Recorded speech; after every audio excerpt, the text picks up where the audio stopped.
দুনিয়ার কোনো উপায়েই যদি আপনার সবচেয়ে কঠিন সমস্যার সমাধান না হয়, তবে আমি যে 2 রাকাত নফল নামাজ পড়ার পদ্ধতি আপনাকে বলতে যাচ্ছি, সেই নামাজটি আপনি পড়ে নিন। ইনশাআল্লাহ তাবারক ওয়া তাআলা এই নামাজ পড়ে নেওয়ার পর আপনি জান্নামাজ থেকে উঠতেও পারবেন না, আর আল্লাহর দরবারে আপনার সেই দোয়া কবুল হয়ে যাবে। বন্ধুরা, এই নামাজকে সালাতুল হাজাত বলা হয়।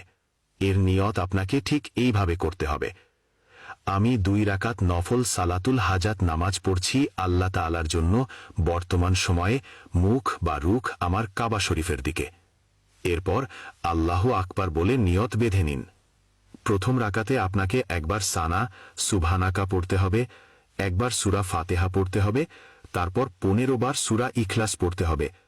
এরপর রুকু করুন, সিজদা করুন, তারপর দ্বিতীয় রাকাতের জন্য দাঁড়িয়ে যান। দ্বিতীয় রাকাতে আপনাকে সানা পড়তে হবে না, দাঁড়িয়ে এক সূরা ফাতিহা, তারপর 15 বার সূরা ইখলাস পড়বেন। এরপর রুকু করুন, সিজদা করুন, কায়দায় বসুন, সালাম ফিরিয়ে নামাজ শেষ করুন।